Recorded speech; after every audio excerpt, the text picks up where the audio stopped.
लक्ष्मण हाके हा ओबीसी चळवळीतला लागलेला डाग आहे। परवा जे त्यांनी आदरणीय छगन भुजबळ व माळी समाजाबद्दल जे विधान केलं, खरंच ते विधान खरा व्हिडिओ आहे आणि त्यातून लक्ष्मण हाकेचा खरा चेहरा या महाराष्ट्राच्या जनतेसमोर आणि ओबीसी बांधवांसमोर आलेला आहे। खरं तर हाकेंचे खायचे दात वेगळे आणि दाखवायचे दात वेगळे आहेत आणि येणाऱ्या काळामध्ये हाकेबद्दल सविस्तर पत्रकार परिषद घेऊन हाकेचा खरा चेहरा या महाराष्ट्र राज्यासमोर आणणार आहे।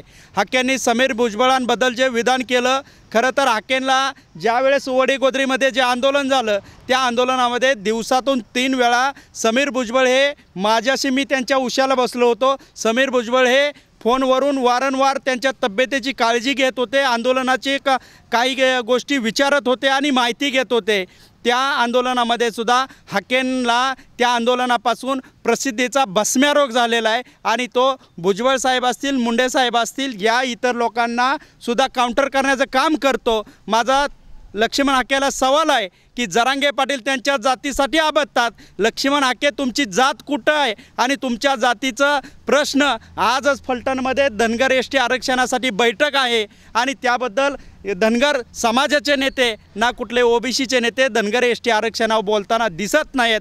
परवाच एक नाचा तुम्हाला जतमध्ये नाचताना दिसला, परंतु या सगळ्या लोकांना धनगर एसटी आरक्षणांची विसर पडलेला आहे। आम्ही धनगर एसटी आरक्षणासाठी सुद्धा आबदतोय, परंतु प्रामाणिकपणे जे डुप्लिकेट ओबीसी नाही, ओरिजिनल ओबीसी 12 बलुतेदार 18 आलुतेदार या सर्व मायक्रो ओबीसी घटकांसाठी या महाराष्ट्रामध्ये आम्ही काम करत राहतोय। हाकेचा हा चेहरा महाराष्ट्रासमोर थोड्या दिवसात येईल। काल जो झालेला आहे तो ट्रेलर आहे, येणाऱ्या काळात पत्रकार परिषदेच्या माध्यमातून त्याचा पिक्चर महाराष्ट्रासमोर आणणार आहे। हाके हे नेहमी पवार कुटुंब असेल, अजित पवार असतील, इतर सत्ताधारी नेतृत्वामध्ये देवेंद्र फडणवीस यांच्याबद्दल ते काहीच बोलत नाही।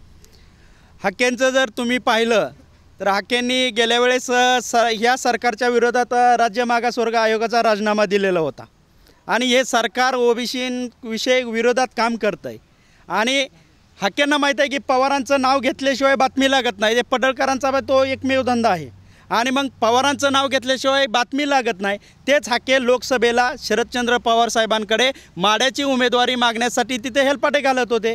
अभिजित आबा असतील, रोहित पवार असतील, प्रवीण गायकवाड असतील, यांच्याकडे हेलपाटे घालत होते आणि मी स्वतः 2 मीटिंग पवार साहेबांबरोबर त्यांच्यासोबत केलेले आहेत, तेव्हा त्यांना पवार साहेब चालत होते। या महाराष्ट्रामध्ये मंडल आयोग लागू करण्याचं भारतातलं पहिलं राज्य आणि त्या राज्याचे मुख्यमंत्री म्हणून शरदचंद्र पवार साहेबांनी मंडल आयोग लागू करण्याचं या महाराष्ट्रामध्ये काम केलेलं आहे।